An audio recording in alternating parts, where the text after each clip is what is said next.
welcome to Jacob and Pa's Life, and today we are going to come back to the series Let's Keep It Alive. And Pa has been gone for 2 weeks, so we did not get a chance to look at all of our plants, so we are going to look at all of them that we've planted, and then some of the other plants that we have, because I see that there's some flowers over there that need to be cut. So we'll probably do that in the video, and then I have some sad news for our pepper plant. So first of all, we have another dead pepper. It looks like it's from birds, but I don't know if they do well in 106 degrees weather, because that's what it is right now. That is the temperature right now, but pepper plants usually do okay in the heat. These ones are just a little bit new, and I think once we start getting a bunch of peppers on them, we'll get some good peppers off of them. Right now, I think there are things that are eating the one pepper that we get, like birds or something. But they're coming along pretty good, and they're doing all right. Those are plants that do pretty well in the heat. And we've got a few other plants, like the flower bed that we planted over in the rolling planter over there. Those are not doing good in the heat. We'll take a look at that next. But first, our plants that we planted along with that video are doing amazing. And in the newest Cooking with Jacob and Pa video that is not out yet, I still need to edit it, we did use some of the parsley that we got in the garnishing.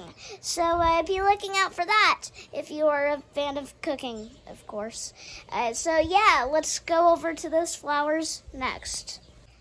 Okay, so here are the lovely, kind of lovely flowers that do not look like they're doing great in the heat. They're not enjoying the 110 degree weather here.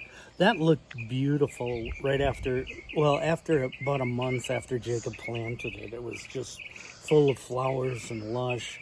But these aren't flowers that take to the heat that well, so they're kind of not looking great at the moment.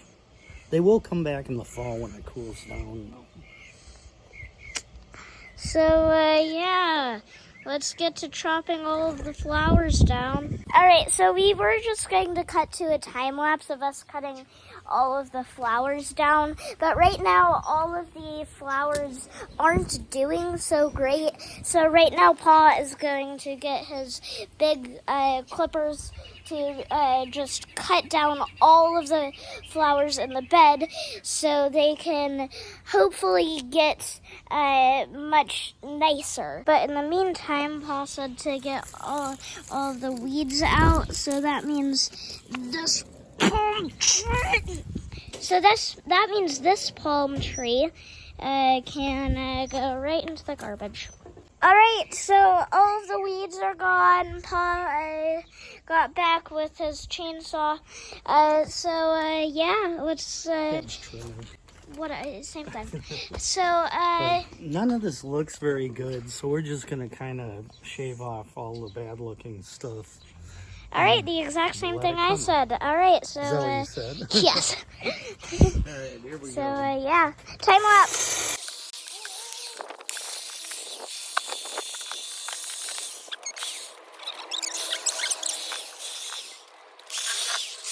And I didn't even cut that.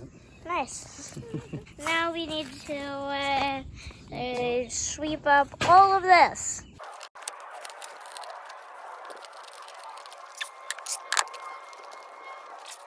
All right, so all of it is cleaned up, and now we have to move on to the next thing. Well, we're gonna trim down our oregano plant here. This has been growing like crazy, and then it comes up and it goes to seed, starts flowering, and then it'll go to seed after that. So we're just gonna take that part off of there. All right. We don't need it, and the oregano part that we actually do use is below the seed level. So, time lapse. There's a bee there. Should I do it anyway? Yes. We don't like bees. They sting. They sting you 1,000 times.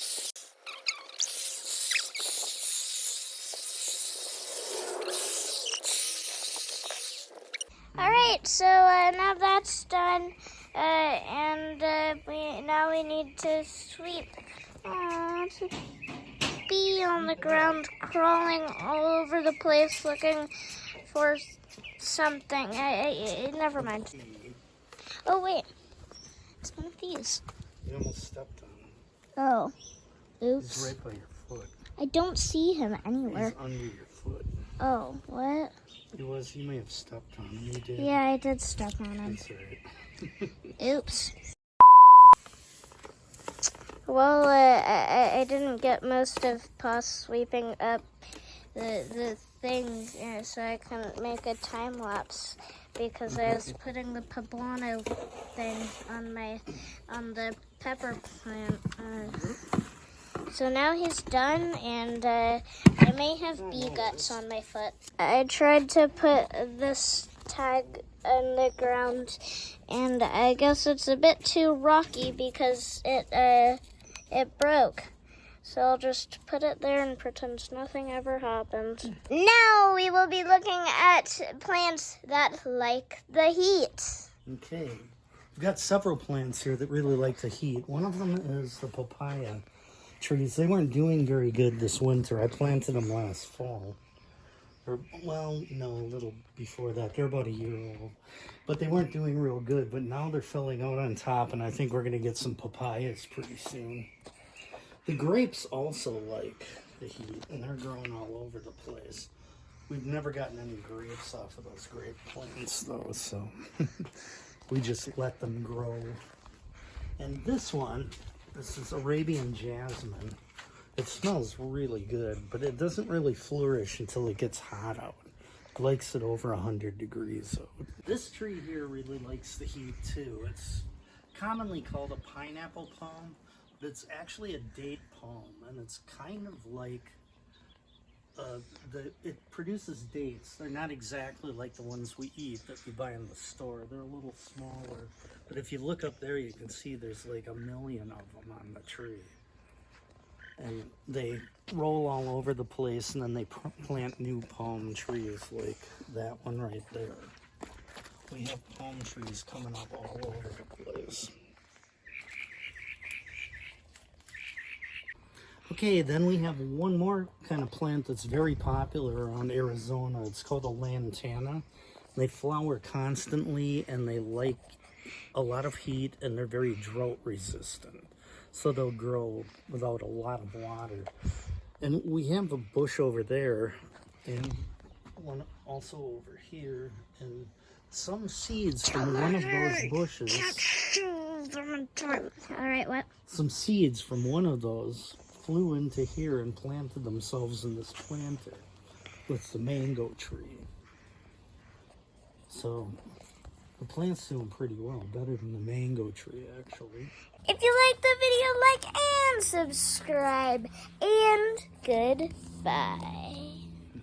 Stepped on him, you did. Yeah, I did step on him.